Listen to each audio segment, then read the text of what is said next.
Hey guys, I wanted to just talk about some theories this week for One Piece and potential predictions on where Elbaf can go. And I feel like I have a good one, but it feels too obvious in my head, right? So as always, please leave me a like, comment, subscribe, and if there's something I can improve on audio-wise, I have this audio. Lighting, this is not my usual setup, and even then my other setup, if there's something I can improve on, please let me know. I want to get better lighting. But let's go into some potential theories. Emu's powers. Emu looks like they have some power. Everybody wants to say that it's like the devil. It is the devil or something, but I think as somebody else that I watched said, I think it was Morge or Joy Boy theories, I don't remember. They mentioned that it's most likely a very, very, very strong devil fruit, almost in the sense of how much people fear it, that it brought it to life. Just like people wanted somebody to liberate them, they passed down the rumor of Joy Boy, so much so that Joy Boy actually became real, like the figure, right? So Emu can have this very broken, basically broken devil fruit because it was given that sense of thought. So it's very interesting that their power works as the board game, and then even killing them, which looks awesome by the way in the latest chapter. He mentions the board is full basic on their end. Like you see their board, like how many players are on this board? Are there new entrants to the board? It's really, really weird how they mention it. But other people are saying, why now? Why did Emu react now versus taking over before? Why does it feel like it takes a large setup? And I think it's because it's easier to convert people if you have a figurehead or ruler. That's why Emu said, I need you to be the kings of this country, so it's probably easier to possess everybody on your end, which is why Harold made a mistake or a failure in this case that Emu mentioned. Not really sure what the failure could have been, but it might play a role on why I feel like nobody can remember except Loki, who took the full blame, and Ja Rule, who has a sword through his head, which is not sure. It's so hard. Like I feel like Harold was probably way too nice on paper to be a good guy all the way through and through. I think he might have been deceiving everybody at the end of the day, trying to be nice. And only Loki knows. Maybe, I don't know. It's really hard. But then Loki's also talking to Hajrudin about he didn't kill their own father. Which brings me to another point.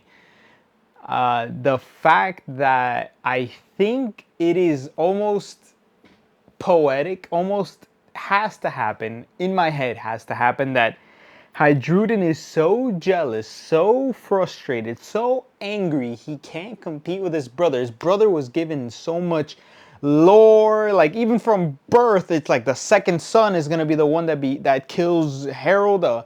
He's so strong from young age that Hydruden is so frustrated, and he's not strong enough.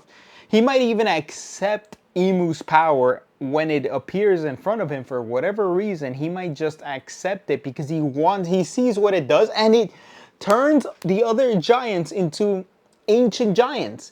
It gives them the horns and everything. He almost wants to run into the darn thing to give him a power up, bring him to size with Loki, and have his fight, grab the hammer, or maybe not even have the hammer, like maybe not, I don't know, maybe steals the hammer and fights Loki.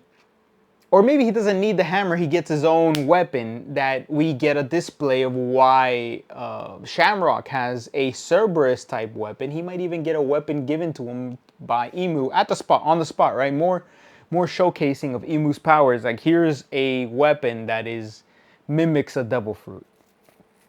I don't remember if the sword I don't think had a name. It didn't have a devil fruit name. It just turned into Cerberus.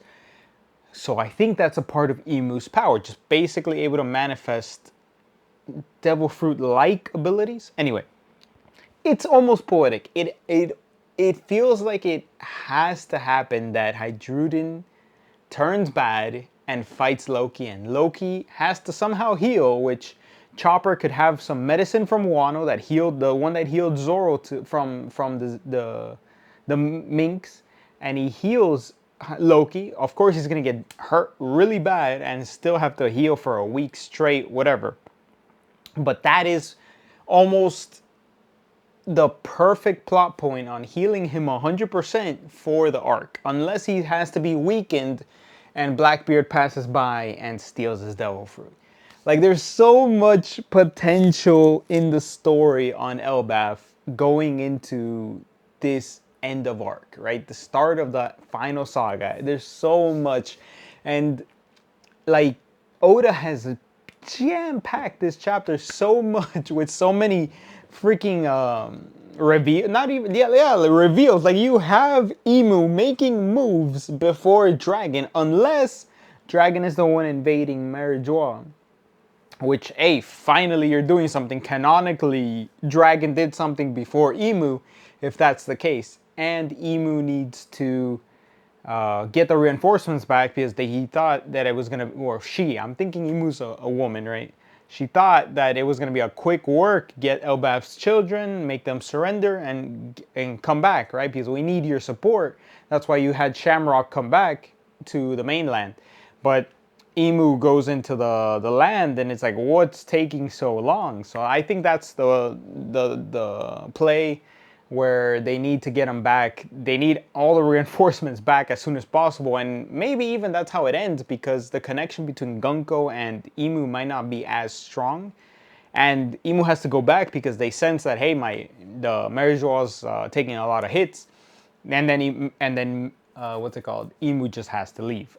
I don't know how it's gonna end. Like, either that or Luffy somehow severs the connection because of a Conqueror's Haki or something they find out to sever the connection. Or it feels like a Brook chapter, right? So, man, Brooks has... It's Brook's arc. You thought it was gonna be Usopp? No, it's Brook's arc, and I think he might be able to awaken Gunko from inside the mind control and get them to snap back to reality with a little help from Luffy, Conqueror's Haki or something to sever it, and we have Gunko back, who, man, sad backstory time, another Straw Hat potential. Now, people would be mad if Yamato didn't join, but Gunko joins? At least for the final stretch? I don't think so, though. Like, I think it's the final 3 arcs, right? I think that's what it's called. And I don't think we're going to get another final Straw Hat. Like, if there's another Straw Hat, it's going to be Yamato, right? Coming in at the final stretch. Or Vivi at the final stretch. Or, like, unofficial Straw Hats join in at the final moment on the crew, like Vivi, Yamato, and maybe Gunko in this case. Was there anybody else? I don't remember. I think so. But that's that. I just wanted to make a quick video. Last thing is, when we finally get that Joy Boy flashback, that's gonna be crazy. Not yet, but we can potentially get a flashback from Emu getting a PTSD moment and sweating when they see Luffy's Gear 5 form. I'm hoping we get a flashback to that. I think so. We have to get a quick flashback. Like, we had an Odin flashback. We're gonna get a Joy Boy flashback, but a small glimpse or a silhouette of what Joy Boy could have looked like, because I swear, Oda and silhouettes, I think that's what it's gonna be. But all right, let's keep it under 10 minutes, guys. Thanks for watching. Please leave me a comment on anything you want me to cover, talk about, improve, and as always, like, subscribe, and I'll see you for the next one.